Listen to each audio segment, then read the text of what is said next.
सुप्रभात प्यारे बच्चों। मैं सविता पात्र आपकी हिंदी मैडम क्लास 10 के सभी बच्चों को ऑनलाइन क्लास में हार्दिक स्वागत करती हूँ। कैसे हैं आप? आशा करती हूँ आप स्वस्थ और मस्त होंगे और अपने समय का सदुपयोग कर रहे होंगे। बच्चों, आज हम बड़े भाई साहब पाठ के प्रश्नाभ्यास करेंगे। इससे पहले हमने पूरा पाठ का अध्ययन कर लिया है। तो आइए बच्चों, देखते हैं प्रश्नाभ्यास पेज नंबर 63। बच्चों, आपका ये जो पहला नंबर है मौखिक है। इसे हम स्कूल खुलने से ये पहला नंबर करेंगे। इससे आपको प्रश्न पूछा जाएगा, जो पढ़ाया गया है उसे आप तैयार करके रखना। अब लिखित का पहला नंबर यानी क में जो है निम्नलिखित प्रश्नों के उत्तर 25-30 शब्दों में लिखिए। समझ में आ गया बच्चों? तो पहला नंबर है, छोटे भाई ने अपनी पढ़ाई का टाइम टेबल बनाते समय क्या क्या सोचा और फिर उसका पालन क्यों नहीं कर पाता। बच्चों, अगर आपने अच्छे से इसको पढ़ा होगा तो ये सवाल मुश्किल नहीं है। तो इसका क्या उत्तर होगा देखते हैं बच्चों। तो ये पढ़ाई का टाइम टेबल बनाते समय क्या क्या, छोटा भाई बड़े भाई की लताड़ सुनकर अपमान का घूंट पीकर रह जाता है। सही है ना बच्चों?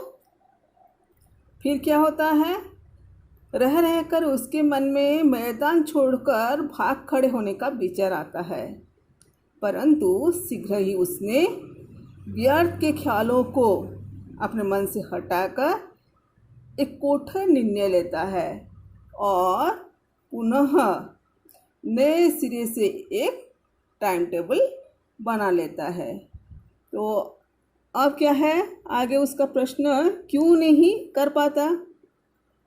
इसका ये उत्तर होगा बच्चों, टाइम टेबल बना लेना एक बात है और उस पर अमल करना दूसरी बात। तो वो इसीलिए नहीं बना पाता, बाहर मैदान की हरियाली, हवा की झोंकी और खेल की उछल कूद भागदौड़ उसे मैदान में खींच लेती है और टाइम टेबल का पालन इसीलिए वो नहीं कर पाता है। समझ में आ गया बच्चों? अब बढ़ते हैं दूसरे नंबर की ओर। क का 2। एक दिन जब गुल्ली डंडे खेलने के बाद छोटा भाई बड़े भाई साहब के सामने पहुंचे तो उनकी क्या प्रतिक्रिया हुई।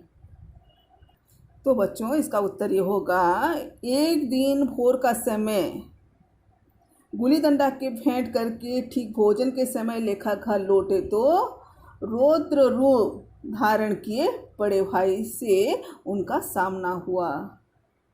ठीक है ना बच्चों? भाई साहब ने उन्हें लताड़ सुनाई यानी कि बहुत डांटा। तो और क्या कहते हैं, इतिहास के अनेक दृष्टांत देकर लेखक को घमंड करने वालों का अंत कैसे होता है बताया। ठीक है ना? और यह भी दृष्टांत दिया कि अभिमान करने वालों का विनाश कैसे होता है। समझ में आ गया बच्चों? अब प्रश्न 3, बड़े भाई साहब को अपने मन की इच्छाएं क्यों दबानी पड़ती थी। तो बड़े भाई साहब जो कि लेखक से यानी छोटे भाई से 5 वर्ष के मतलब आयु में केवल 5 वर्ष बड़े थे, उसे अपने आप को यानी कि बड़े भाई साहब को अपने आदर्श रूप में प्रस्तुत करना पड़ता था ताकि छोटा भाई उनसे सबक ले सके। क्योंकि दूसरों पर अनुशासन तभी रखा जा सकता है जब व्यक्ति स्वयं अनुशासन में रहे। समझ में आ गया बच्चों? नेक्स्ट नंबर 4, बड़े भाई साहब छोटे भाई को क्या सलाह देते थे और क्यों? बड़ा भाई छोटे भाई को हमेशा परिश्रम करने की सलाह देते हैं। वो कहते हैं कि हमेशा खेल कूद करके अपने समय को बर्बाद करना ठीक नहीं है, उससे सफलता नहीं मिलती और जीवन में अभिमान नहीं करना चाहिए। पढ़ाई को जिम्मेदारी के साथ निभाना चाहिए या जिम्मेदारी के साथ करना चाहिए और उसके नींव को मजबूत रखना चाहिए। वो ये सब इसलिए कहते थे कि उनका मानना था कि बिना मेहनत के सफलता नहीं मिलती। उनके अनुसार पढ़ लिख कर ही बड़ा आदमी बना जा सकता है। समझ में आ गया बच्चों? अब अगला प्रश्न बच्चों, छोटे भाई ने बड़े भाई साहब के नरम व्यवहार का क्या फ़ायदा उठाया? तो क्या उठाते हैं वो? बड़े भाई के नरम व्यवहार के कारण लेखक की स्वच्छंदता और अधिक बढ़ जाती है। उनकी सहिष्णुता का अनुचित रूप से लाभ उठाते हैं। उनके प्रति यानी बड़े भाई साहब के प्रति लेखक के दिल में आदर भाव भी कम हो जाता है और वह बड़े भाई साहब की नज़रें बचाकर उनको उड़ाते थे। समझ में आ गया बच्चों? अब आगे बढ़ते हैं, देखते हैं अगला नंबर ख का पहला नंबर, बड़े भाई की डांट फटकार अगर ना मिलती तो क्या छोटा भाई कक्षा में अव्वल लाता? अपने विचार प्रकट कीजिए। बच्चों इसे आप स्वयं ही करना, क्योंकि आपके विचार यहाँ पर प्रकट करने के लिए कहा गया है। तो अपने भाषा में अपने विचार को लिखना। इस पाठ में हमने इसके ऊपर विस्तार से चर्चा भी कर चुके हैं। इससे आपका श्रवण कौशल की दक्षता का अनुमान लगाया जा सकता है। समझ में आ गया बच्चों? अब देखते हैं आगे कौन सा नंबर है। बड़े भाई साहब पाठ में लेखक ने समूची शिक्षा के किन तौर तरीकों पर व्यंग किया है? क्या आप उनके विचार से सहमत हैं? बच्चों इस नंबर में पहले जो प्रश्न पूछा गया है उसके कुछ उदाहरण मैं आपको दे देती हूँ, फिर आप अपने विचार प्रकट करना। तो यहाँ पर उन्होंने यह कहा है कि बड़े भाई साहब पाठ में समूची शिक्षा प्रणाली पर करारा व्यंग किया गया है। लेखक ने शिक्षा व्यवस्था में इतिहास की घटनाओं, ज्योमेट्री के नियमों व विधियों, जरा सी बात पर कई पृष्ठ वाले निबंध लिखना आदि विषयों पर बालकों में रटन शक्ति को बढ़ाने पर जोर देने आदि को गलत बताया है। समझ में आ गया बच्चों? इस शिक्षा प्रणाली में जीवन के अनुभव से जुड़ी भविष्य में काम आने वाली व्यवहारिक शिक्षा की जानकारी नहीं दी जा पाती। पढ़ाई लिखाई का सही मूल्यांकन नहीं हो पाता। केवल उत्तर पुस्तिकाओं के आधार पर ही विद्यार्थियों की योग्यता का निर्धारण होता है। इस पाठ में पढ़ने और पढ़ाने पर बल दिया गया है। खेलकूद के लिए तो स्थान ही कहाँ है, जबकि खेलकूद जीवन में अनुशासन, सद्भावना, आपसी मेलजोल को बढ़ावा देता है, जो अपने आप में समुच्ची शिक्षा का आधार है। समझ में आ गया बच्चों? तो बच्चों ये लेखक का विचार है। क्या आप लेखक के विचार से सहमत हैं? इसको आप लिखोगे। अब दूसरा प्रश्न देखते हैं। भाई साहब के अनुसार जीवन की समझ कैसे आती है? तो यहाँ पर हम लिखेंगे, बड़े भाई साहब का मानना है कि जीवन की समझ पुस्तकें पढ़ने से नहीं आती, व्यवहारिक ज्ञान वो अनुभव से आती है। ठीक है बच्चों। बड़े भाई साहब अपने माँ और दादा का उदाहरण देते हुए यह समझते हैं कि किस प्रकार पुस्तकीय ज्ञान के अभाव में ये लोग अपने व्यवहारिक ज्ञान व अनुभव के आधार पर जीवन की हर परीक्षा में सफल होते रहे हैं। ऐसी हजारों बातों प्रतिदिन के जीवन में आती है जिसका ज्ञान और समझ उन्हें अपने पढ़े लिखे बच्चों से अधिक होता है। समझ में आ गया बच्चों। अब बढ़ते हैं अगले प्रश्न, चौथा नंबर की ओर। छोटे भाई के मन में बड़े भाई साहब के प्रति श्रद्धा क्यों उत्पन्न हुई?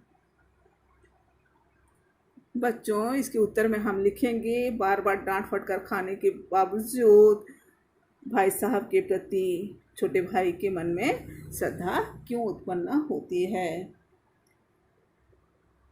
बच्चों इसका कारण है उनके मन में अपने छोटे भाई की सफलता को देखकर भी, यानी कि बड़े भाई साहब के मन में अपने छोटे भाई की सफलता को देखकर भी उसके प्रति ना ईर्ष्या थी ना द्वेष था। वे अपनी अनेक इच्छाओं का बलपूर्वक दमन करके अपने छोटे भाई को गुमराह होने से बचाने के प्रयत्न में हमेशा लगे हुए थे। अपने बड़े भाई के ऐसे विचारों का लेखक के हृदय पर अनुकूल प्रभाव पड़ा। उसे अपनी मर्यादाओं और सीमाओं का ज्ञान हो गया कि बड़े भाई साहब केवल अधिकार जताने के लिए नहीं डांटते, अपितु वे वास्तव में उनका भला चाहते हैं। इसलिए उनके मन में बड़े भाई साहब के प्रति श्रद्धा उत्पन्न हो गई। समझ में आ गया बच्चों। अब अगले प्रश्न की ओर बढ़ते हैं। बड़े भाई साहब की स्वभावगत विशेषताएं बताइए। इसके लिए मैं कुछ पॉइंट बताती हूँ बच्चों, उसको आप एक्सप्लेन कर लेना। जैसे कि उनका अध्ययनशीलता के ऊपर कुछ लिखोगे आप, उपदेश देने की कला में निपुण, वाक्पटुता और बड़ों का आदर करना आदि कुछ ऐसे बातों का यहाँ पर आप वर्णन करोगे। ये उनकी विशेषताएं हैं। समझ में आ गया बच्चों। अब बढ़ते हैं अगले प्रश्न की ओर। बड़े भाई साहब ने जिंदगी के अनुभव और किताबी ज्ञान में से कैसे और क्यों महत्वपूर्ण कहा है? बच्चों बड़े भाई साहब ने जिंदगी के अनुभव को किताबी ज्ञान से अधिक महत्वपूर्ण माना है। वे मानते हैं अनुभव से ही जीवन का सारा काम सफल होता है और किताबी ज्ञान जीवन के कर्तव्यों को निभाना नहीं सिखाता। समझ में आ गया बच्चों। जैसे कि बीमार हो, घर के खर्च चलाना हो, घर के अन्य प्रबंध करने हो, इसमें उम्र और अनुभव कम आता है, पढ़ाई लिखाई नहीं।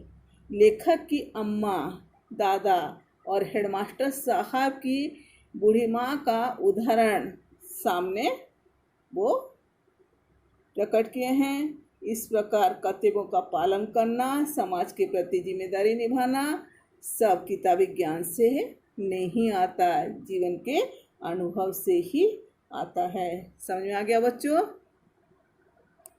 आप अगले प्रश्न की ओर बढ़ते हैं। बताइए पाठ के किन अंशों से पता चलता है कि छोटा भाई अपने भाई साहब का आदर करता है, भाई साहब को जिंदगी का अच्छा अनुभव है, ग भाई साहब के भीतर भी एक बच्चा है, घ भाई साहब छोटे भाई का भला चाहते हैं। ये बच्चों एक अच्छी तरह से पाठ को पढ़कर इसका उत्तर आप स्वयं लिखोगे। बच्चों, अब अगले प्रश्न की ओर बढ़ते हैं। गौ निम्नलिखित के आशय स्पष्ट कीजिए। ये बहुत ही जरूरी प्रश्न है बच्चों, इसको ध्यान से आप सुनना। ठीक है बच्चों, पहला प्रश्न है, इम्तिहान पास कर लेना कोई चीज़ नहीं, असल चीज़ है बुद्धि का विकास। इसका कहने का तात्पर्य यह है बच्चों, लेखक इस पंक्ति के माध्यम से आज की शिक्षा पद्धति पर व्यंग करते हुए कहते हैं कि किताबें पढ़कर कोई भी परीक्षा में उत्तीर्ण हो सकता है, पर पुस्तक मात्र ज्ञान प्राप्त करने का मार्ग है। परीक्षा पास कर लेने मात्र से ही बुद्धि का विकास नहीं होता। बुद्धि के विकास के लिए किसी विषय को गहराई से जानना होता है। शिक्षा उसी कर्तव्य भावना का विकास करती है। समझ में आ गया बच्चों? आप देखते हैं नंबर 2 को। फिर भी जैसे मौत और विपत्ति के बीच भी आदमी मोह और माया के बंधन में जकड़ा रहता है, मैं फटकार और घुड़कियां खाकर भी खेल कूद का तिरस्कार ना कर सकता था। बच्चों, यहाँ लेखक का कहने का तात्पर्य यह है कि जीवन में भले ही कितनी मुसीबतें क्यों ना आ जाएं, पर मनुष्य कभी भी मोह माया से अलग नहीं रह सकता। उसी प्रकार लेखक को खेल के सामने बड़े भाई साहब की डांट नसीहत कुछ असर ना करती। लेखक फटकार वो घुड़कियां खाकर भी खेल कूद का तिरस्कार ना कर सकते थे, अर्थात खुद को खेलने से रोक ना पाते थे। समझ में आ गया बच्चों? अब तीसरा नंबर है, बुनियाद ही पुख्ता ना हो तो मकान कैसे पायदार बने। इसका उत्तर आप स्वयं लिखोगे। कैसे लेखक ने अपने बड़े भाई के बार बार फेल होने पर उनके अध्ययनशीलता के ऊपर व्यंग किया है, इसको आप कोशिश करना लिखने के लिए। समझ में आ गया बच्चों? नेक्स्ट नंबर देखते हैं, नंबर 4।